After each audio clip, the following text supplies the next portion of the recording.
Don't go anywhere. Two more sessions before we finish. And now it's time to put a value on the role of women in business.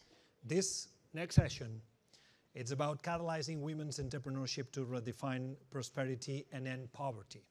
It's sponsored by by IDE, and you will hear the announcement of an ambitious 10-year strategy to deliver impact at scale. So please welcome to the stage Anne LeConte, Lizz Welch, and Pearl Uzokwe.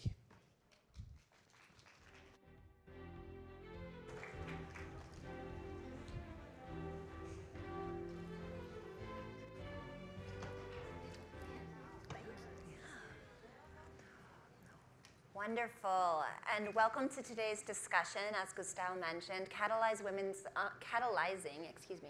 action mode, women's entrepreneurship to redefine prosperity and end poverty. Thrilled to be here with Pearl and Lizz as we talk through a very important conversation linked to women's economic empowerment.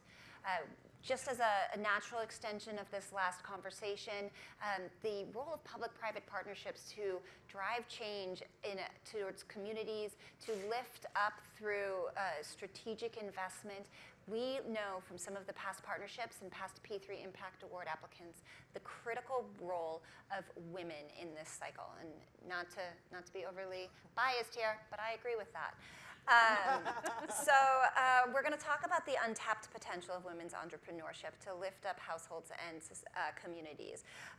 We're going to talk about how the fundamentals of when you invest in women, when women are in charge of the household income, women are in charge of their expenses, the household income can increase by as much as 5%. And that when women are business owners or able to unlock capital, that families and communities can increase as much as 20% in terms of dietary diversity, food security, and overall resilience. And these are the foundational skills to healthy economies, healthy lives. So, how do we get there? That's what we're going to talk about today with both Lizz and Pearl, two fantastic champions for this conversation. And I want to just do a special plug for IDE, our partner in this conversation. You heard from Trang in the last session what this group does not do around the world. Goodness. Okay, so Lizz, let's talk about it. Let's get there first. IDE's new 10-year strategy. It aims to deliver impact at scale. How do you envision the role of healthy, resilient market ecosystems in accelerating women's entrepreneurship and closing that global gender gap? It's a big question. That is a big question. But it's Monday, so you're still full of energy. Yes. We'd go a little bit softball on Wednesday, but Monday we're going to hit the hard stuff.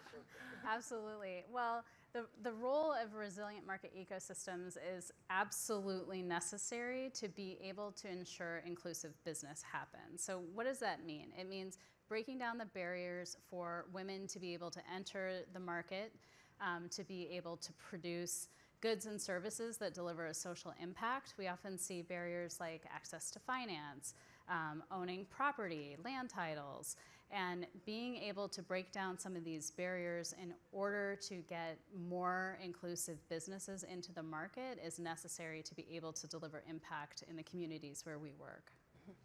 Pearl, you're working in these, we're all living in communities, but you're working in some of the communities where Lizz is referencing, and specifically with your role at Africa Forward through Catalyst 2030.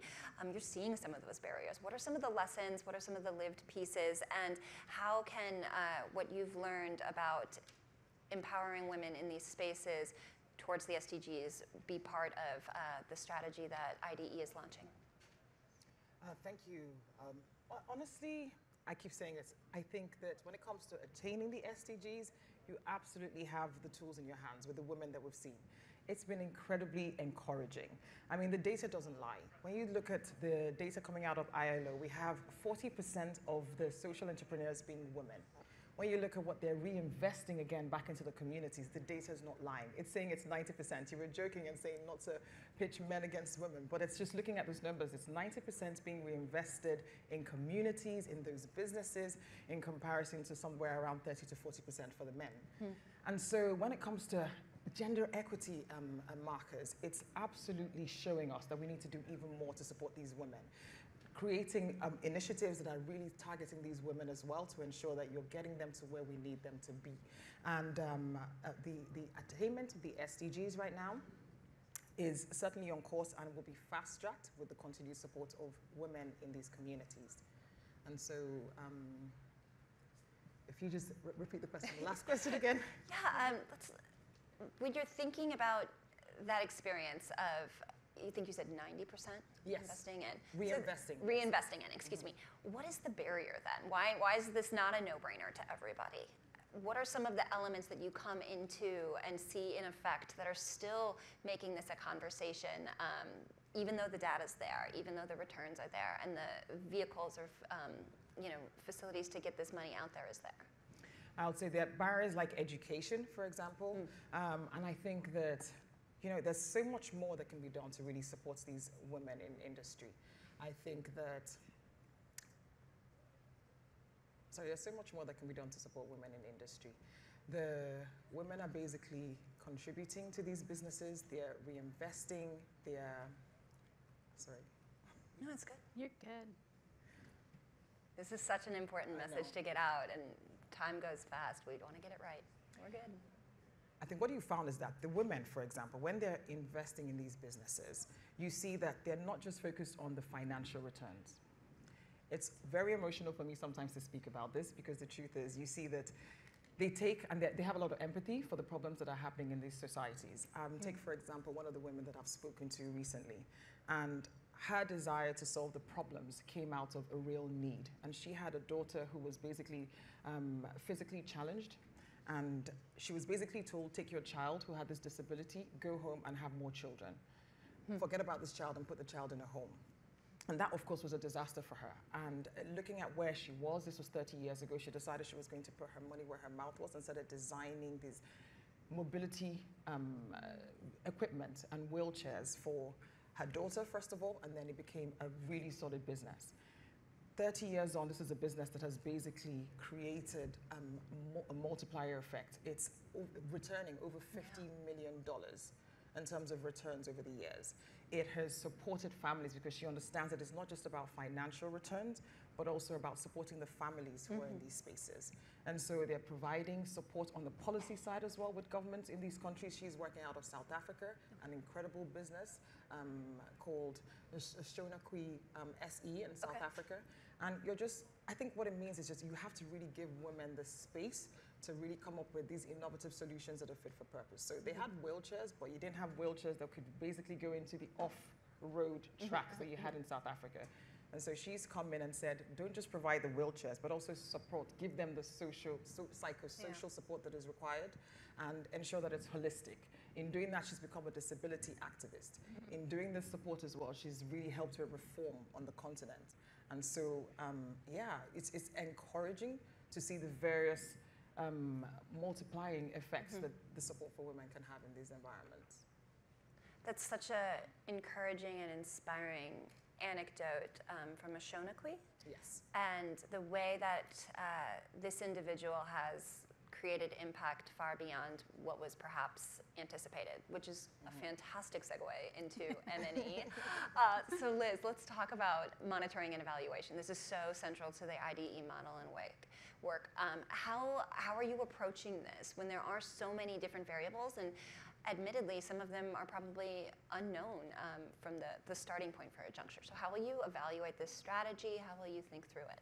Yeah, I love that question. I have to say, Pearl, that was the perfect setup, because we're really focused in our new strategy, not only on income, which we've always focused on relentlessly, but really looking at prosperity beyond income alone. So as Pearl was describing how the woman that she worked with is creating and reinvesting more in her community, we've created a set of, we're using a set of standardized key performance metrics that look at, we call them our prosperity indicators, because what we found from directly talking with people, we asked them, how do you define prosperity? What does it mean to you to live a prosperous life?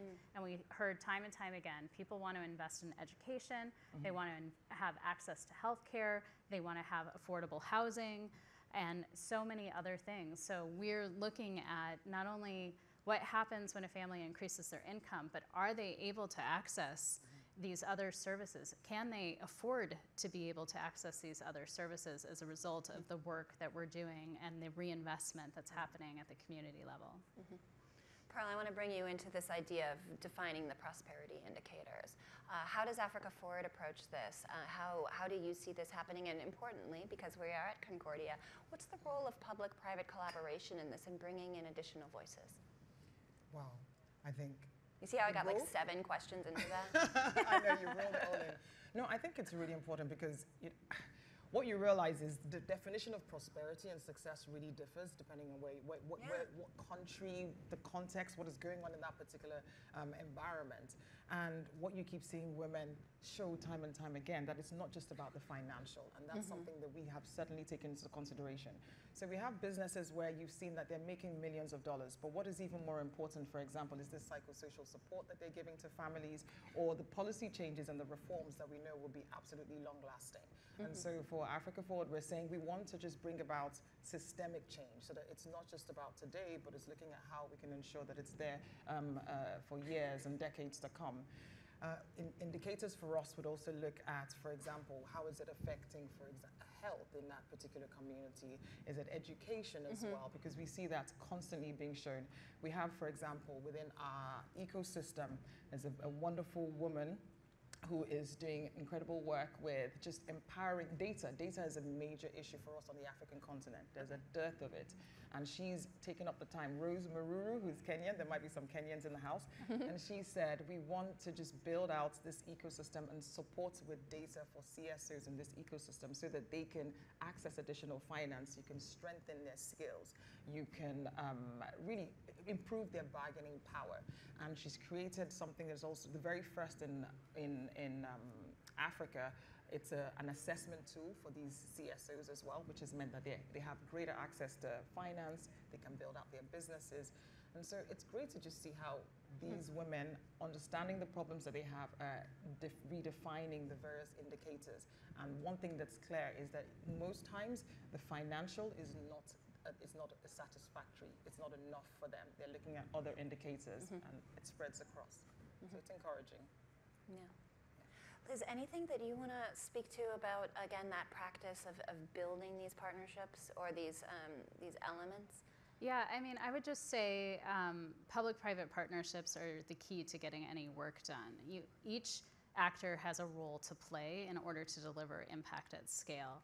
And so, for example, in our work, when we work in sanitation with ministries of health, or we work in education, we work in agriculture with ministries of agriculture, it's understanding what the public sector strategy is, understanding what is being served on the private sector side, and then what bridging role that nonprofit CSOs can play to help make that ecosystem work and accelerate, finding the niches where everything is getting dropped, or even identifying where there's too many cooks in the kitchen, which happens. Absolutely. Do you find those partners willing to have those conversations? Not about the too many cooks in the kitchen, but are you being brought into those conversations? Or are you pursuing them? What's the general mode here? Both. Both. And I would say typically when you start, you're pursuing a little bit more, and then once you've had an effective partnership, then they start to just bring you in naturally.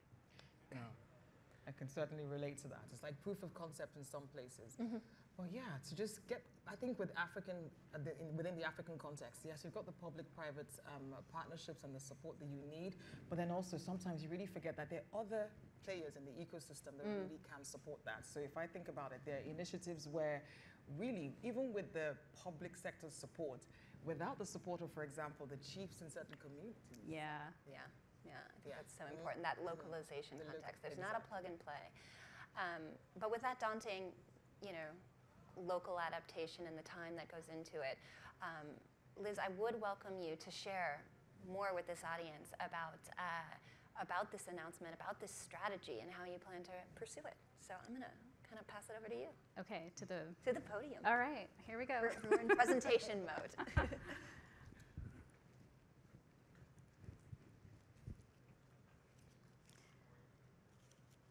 So I'm excited to share more about our strategy today, and I wanted to start off with a question for everyone in the room. have you ever experienced a woman's fury? My husband just laughed in the corner. Oh, yeah. Well, for many of you, that saying might bring to mind, hell hath no fury like a woman scorned. And while that saying plays on stereotypes of women being angry, I actually love it when the word scorn is dropped. Hell hath no fury like a woman. Because when it comes to the well-being of her family, a woman will do everything she can to see them survive and thrive. And at IDE, we want to ignite the power of women and women entrepreneurs to end poverty and unlock prosperity. Last year, I was fortunate to meet a woman in Zambia named Salima, who's a mother, a sister, and a friend. And Salima owns multiple agricultural shops that sell seeds and fertilizers to more than 5,000 farmers in her community. When I spoke with Salima, I could see the pride on her face as she shared about how her businesses were bringing prosperity, not just to her, but also to her neighbors. I also met another woman named Alice, who was also a farmer. She was inspired by Salima's successful business and decided through her own efforts and guided by Salima's example to become an entrepreneur and business owner herself. And stories like Salima and Alice, where they each go about their work with a fury to create well-being and lasting prosperity for the communities, and not just for their own family and their neighbors, but really reaching for greater communities across their country. So over the last 40 years, IDE has been relentless in our goal to increase the incomes of people in the countries where we work. In our first 30 years, we increased the incomes of 20 million people. And in the last 10, we doubled that and increased the incomes of 21 million people. Like Salima and Alice, we approach this work with a fury, and stories like theirs give us a blueprint for how we can accomplish our new goal for the next 10 years.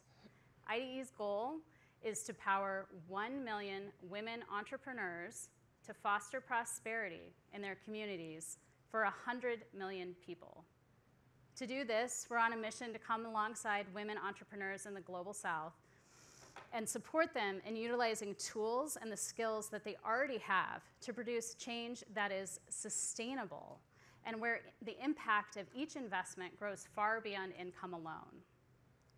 Our global community has focused on the poverty line for too long. The women we work with, the women who live in the countries you're here representing, want more for their families and their communities. We can't continue to measure progress by the number of people who haven't starved to death. It's not enough to survive. I don't want that for my family, and I know none of you would accept that for yours. We know that more than half of the families in the world, representing 4.7 billion people, live below the economic empowerment line. That marker where families have sufficient income to invest in housing and education, energy and water for the household, access to healthcare and sanitation, and improved nutrition to thrive for the long term. This is where generational change occurs. And to support that vision, I'm really proud to announce Project Fury, IDE's campaign to redefine what prosperity looks like, one that focuses on the positive force of women and the urgency of the challenges that families and communities face globally. Those of you in this room know the power of small business, and there's a growing movement that recognizes the untapped potential of women and women entrepreneurs in particular. In my years at IDE, I've seen it over and over again that when women thrive, everyone thrives. This is a fundamental truth that undergirds Project Fury, yet we need your support. Imagine the resources we could apply to this approach if everyone here at the Concordia Summit increased their funding for women and women entrepreneurs in the Global South. We're not here to just educate and learn. That's not enough. We're here to act. We know what needs to happen, and we're calling on the resources, the influence, and the fury in this room to take action. Just like Salima and Alice and so many other women we've partnered with, we'll go about this work with a fury, and we ask that you step up Commit and join us. Hell hath no fury like a woman. Like a woman empowered. Like a woman successful. Like a woman who wants her kids to go to school. Like a woman who wants to pull her community out of poverty. She's the first ripple to a huge wave of change. Her positive energy creates progress, inspires others, and paves the way to a brighter future. Hell hath no fury like a woman entrepreneur. We're working to power 1 million women entrepreneurs to impact millions of people. And we're doing it with a fury. Join us. Project Fury, igniting the power of women to end poverty.